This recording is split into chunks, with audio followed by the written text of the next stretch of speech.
Sergio in Tampa, Florida. What do you want to talk about today? Hello.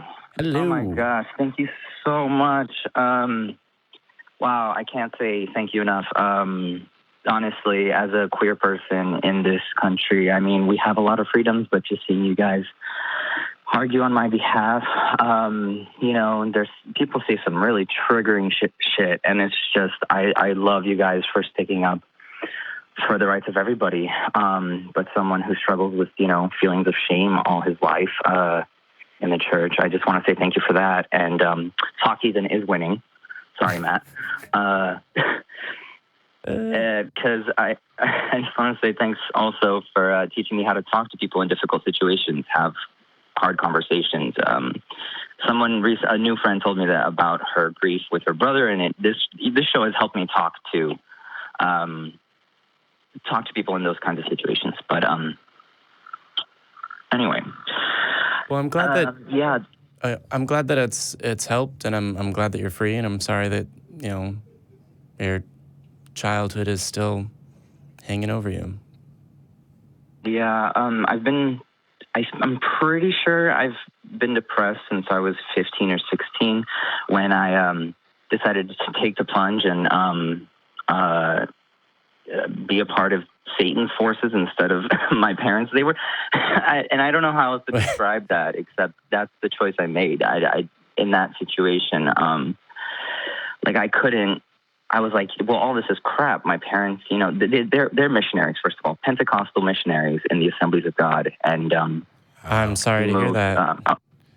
Yeah. And my life has been affected by it in ways that, they almost can't consider because not only as immigrant parents and as pastors, there's also a generation barrier, and then expectations of what it looks like to grow up in this country versus there's a lot of miscommunication or just non-communication that goes on, and they. Like, for example, we just didn't talk about things, but I would ask questions. Like, one time I asked my dad, is masturbation a sin? And he was like, oh, well, if you wake up and, the sheets got you off because you were really aroused, no, but... And I'm like, well, that doesn't make any sense. Like, what? That just makes me want to sleep all the time. Right. Just watch some good porn before you go to bed or something. And also just I asked another question of oh, well, what do you guys think homosexuality is? And, they told me they think it's a demon. And, I didn't eat Halloween candy because it had demons in it. And, so just breaking these cycles, what's crazy is I found more love and acceptance and community in the atheist, community in the past months than I ever have in church. Well, welcome. Just that thought, I was talking about that with my therapist because I'm still hashing out, what's keeping me back from living a fulfilling life. And I think a lot of it has to do with basically my father being God. I mean, as a missionary going around and starting these small, tight-knit Brazilian or Latino communities, he just gets to be the authority. You don't have any say in what... I remember going up to him and saying, I need to think about God on my own terms. And he got offended. He was like, you're trying to tell me how to parent you? There's just no conversation to be had with someone who is holding a vice grip, hold on his authority. The authority for anything and everything never rests with a person. It rests with the relevant facts, the things that are true about reality.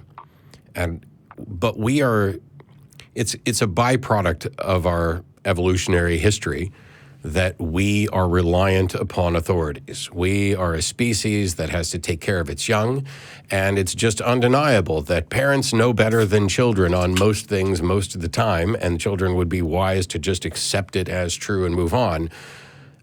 But that also means that we're going to accept things as true and move on even when they're not. And that's where the harm comes in. Right. We reach a point where you are now, at an age where you are responsible and reasonable, and you have a duty to yourself to question everything, including and perhaps especially the claims from authority figures about what reality is. Because if they are correct, then that's good. If they're not correct, they should have nothing to fear from being questioned. Or if they are correct, they should have nothing to fear from being questioned. If I've got the right answer, then, questioning me on it can never be a bad thing. And the only time questioning is a bad thing is if it's about to shatter someone's illusory authority, in the sense that where they have authority as a position of power and, kind of de facto seniority, but they don't have authority in any respect with whether or not they are in fact correct. You're either right or you're not. Yeah, and I tested that. Like I said, I went from one end of the spectrum, trying to believe, trying my hardest, praying every Sunday. Why doesn't God just make me straight? Like, what, I didn't choose to be this way. For all you Christians listening out there, or theists who have some opinion on, you don't choose these things. It's not. It's so why? Why did I feel the most love with my first boyfriend and not with Jesus? Why would God give me that experience of feeling most loved by this completely horrible, quote unquote, horrible thing, when I've been trying to seek love in the church and it just never worked, And why would God do that? The answer is they wouldn't, and because it has happened. I find that most religions' view on love is something that I find to be absolutely perverse. And there's a really good lengthy quote from Dan Barker that was turned into a meme recently and passed around. But in a nutshell, he talks about what love is and what love isn't. And religions seem to get it wrong more often than right. Mm-hmm. Yeah. And it's not that it's some ridiculous maneuver on the part of religion. Love is a complicated thing. And if I love someone, I'm more willing to be charitable in listening to them. I'm more willing to give them the benefit of the doubt. I'm more willing to do things for them. I'm more willing to make compromises so that the relationship stays healthy and happy. That mindset puts me in a position where I could easily view love as self-sacrifice or surrendering to somebody else. And when you view it in that way, when you view it in that way, that's how religions can pervert that. But this isn't about love being self-sacrifice.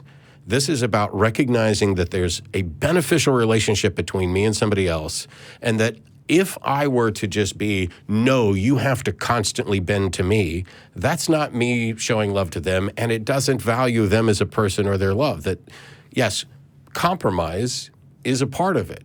Not self-sacrifice, not I must die unto myself and service you. It is a partnership. And so the healthy aspect of that is what we need to emphasize, and the negative aspect of that is what we need to point out religions are often doing. As soon as God and Jesus are willing to have a partnership with me, a proper partnership, that fundamentally changes what religion's claim is. And I'm coming up against a block here where about a year and a half ago, I had an honest conversation with my dad about, I don't think I should be talking to you anymore. And he's emotionally manipulative. I mean, as a pastor, I don't think he even realizes how badly he is manipulative. Yeah. Sorry, go ahead. Go ahead. Well, I was going to say, go ahead. You go. Well, it's just at the end of the conversation, I was crying and saying, no, you did everything right. Even though there was multiple occasions where I specifically said, I really don't feel loved by you, Dad. And then it was just swept under the rug. Yeah. And nothing was done about it. Yeah. For the record, I have had similar experiences and recent experiences, and it has nothing to do with,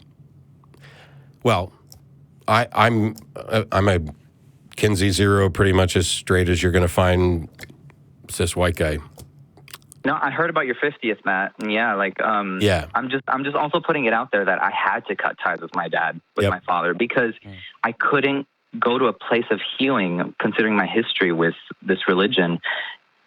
Also, because like I said, in my head, I was almost conflating God and my dad, because they were one and the same for me growing up. You know, we didn't have anybody else.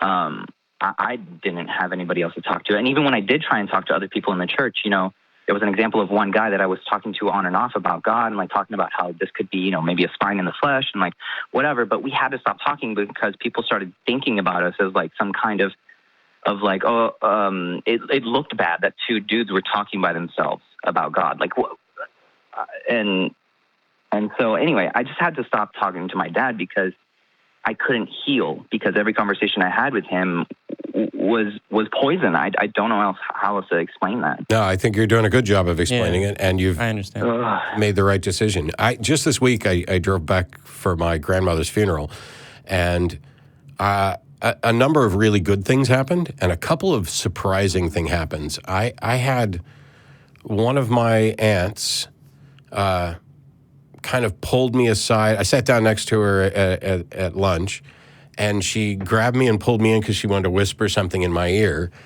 And she, you know, I know it was because of the funeral and everything else, but she whispered in my ear, "You really do believe in God, don't you?" And I was like, "No, not. Of course I don't." And she just couldn't accept that. And we went on with the rest of the day because she didn't want to have a conversation. But what struck me is she could not accept that this was the case and was trying to see if maybe she could in secret get me to admit to it. But the worst thing is that she's never had a conversation with me about this at all. There's been not even the beginnings of like a Pascal's wager type debate. There was zero discussion. And clearly in her head, she thinks that I've just been lying for 15 plus years. And she was going to get me at lunch to admit that I'm secretly believing in God. And there's a part of me that immediately wants to turn around and say, "Come on, tell the truth. You really don't believe in God, do you?" And yet I wouldn't actually do that, because I understand people can be sincere and sincerely wrong. Yeah. Just the last thing, I've been looking up Marlene Winnell before I even found the Atheist Experience in Heathen. I looked up religious trauma syndrome, and I realized that's, you know, something really serious. And so is that, I guess I'm just looking for resources, because no matter how much logic I put into this and how many videos I've watched, you know, I've watched full episodes of the whole past season of the Atheist Experience, for example, and there's still just emotional ties holding me back no matter how much logic I throw at this. And so I'm just wondering what kind of tools or maybe even resources you guys would recommend for me. Recovering from religion. I mean, primarily it's a fantastic resource, and that's why we send people there. And there'll be, you know, I think Daryl's coming down at some point, or maybe some others, and there'll be so Recovering from Religion, Secular Therapy Project. But even if that's not an immediate option or whatever else, just finding a local group of like-minded individuals. And in your area, I know there are secular organizations in the Tampa area because I've worked with them. I've spoken at Center for Inquiry there. I did look up one, Just having some group of people that you can talk to so that you're not having to deal with this on your own will go a long way. Yeah, I have actually a neighbors. I was just going through a really emotional day. I was like walking down the street crying, and then my neighbor, I'd kind of seen her and her partner out, and I just never really had a conversation with them. But that day I decided to ask for a hug, and something as simple as a hug started a relationship with them, where then they started opening up about their non-belief, and then I started opening up about my experiences, and then it got me to this whole journey. So that's exactly what prompted this whole thing. And see, I was going to grateful for the support. I was going to half-jokingly suggest you just pack up and move to Austin, because we have a wonderful community here that would be very welcoming. But now I think there's a better idea, which is you and your neighbors should get together and form a local community and add more and more people to it so that there are communities everywhere. No, I've actually thought about going to Austin, no lie. We'll come for a visit, and we'll keep in touch, and we'll help you form your local thing if you want, or whatever.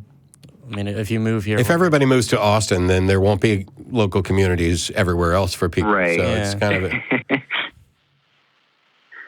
that is sort of where I was Thank you going. guys so much for hearing me out. Oh, I stole Jamie's punchline. We have to blanket and cover the earth. It's because I'm funnier than him. I Sorry, don't know, not it's up for funnier, just debate. quicker.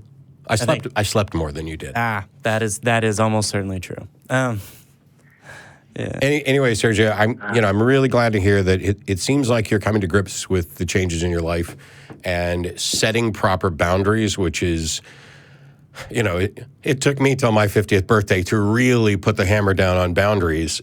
So you're well ahead of me, and I hope it works out. And by all means, call back and let us know how it's going, especially if you guys form a group and a community, because there are other people probably in the Tampa area that are listening to this going, oh my gosh, I'm just like Sergio. I'm just like, these other people, and I had nobody to talk to.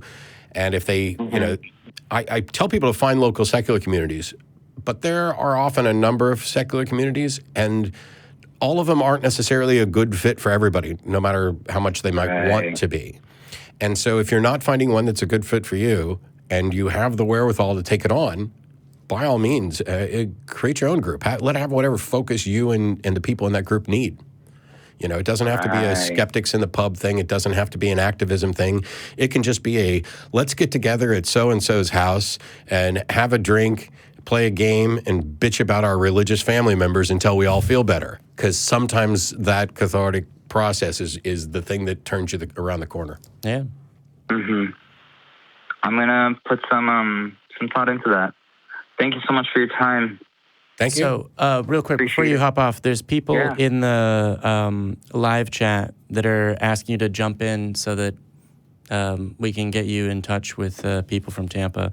I'm gonna throw you back on hold, and I'm gonna let our call screener help direct you with that. But thanks. Either way, thank you for calling in, and I do hope to hear from you again. Have a great week. I will.